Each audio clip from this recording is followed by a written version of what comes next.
কয়লাৰ পোৱালি কেইটামান লৈছোঁ পুহিবলৈ নতুনকৈ আজি 3 দিন হৈছে। কেনেকুৱা হেৰি হৈছে ক'বচোন, কি কৰিলে ভাল হয়। কয়লাৰটো নতুনকৈ লোৱা হৈছেতো, ইমান ভালকৈ নাজানিছোঁ বাৰু।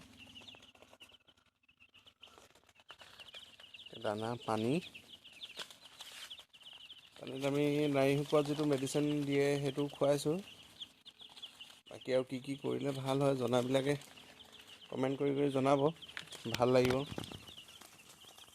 ইয়াৰ লগতে আমি এই কয়লা এবাৰ প্ৰথম লৈছোঁ, আৰু লগতে আমি হাঁহ পোৱালিও আনিছোঁ। হাঁহ পোৱালিকেইটা বাৰু দেখাইছোঁ।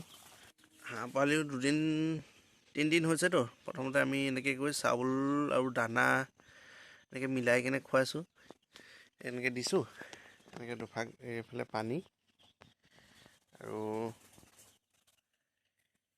পানীটো সিহঁতকো নাৰী শুকোৱা এনেকৈ দৰৱটো খোৱা হৈছে বাৰু।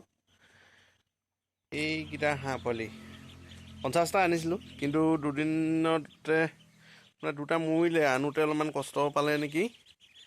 এতিয়া হেৰিহে আছেগৈ, 48টাহে আছেগৈ। এতিয়া ইহঁতক কি কৰিলে ভাল হয় এইটো নাজানিছোঁ। প্ৰথম আনিছোঁ, এতিয়া পুহিছোঁ হাঁহ পোৱালি। কি খোৱালে ভাল হয় জনা ব্যক্তিবিলাকে ভালকৈ এটা কমেণ্ট কৰি কিনে জনাব, ভাল লাগিব। এই কিছুমান ডাঙৰ হৈছে, কিছুমান সৰু সেনেকৈ। এতিয়া ইহঁতৰ 2-3 দিন হৈছে। এই 3 দিনতে পানী তেনেকৈ সাঁতুৰাই দিলে মানে ভাল হয় নেকি, সেইটো জনাবচোন যিবিলাকে জানে। আমিতো এতিয়া নতুনকৈ আৰম্ভ কৰিছোঁ, ইমান ভালকৈ নাজানিছোঁ। আৰু কি খোৱালে ভাল হয়, কি কৰিলে ভাল হয়। এনেইতো আমি আগতে ঘৰত যিবিলাকে হাঁহ কৰে লোকেল, সেইবিলাকতো খুন্দু চাউল খুৱাই দিয়ে। এতিয়া আমি এনেকৈ কিনা দানাৰ লগতে বাৰু খুন্দু চাউল মিলাই কিনে খুৱাইছোঁ।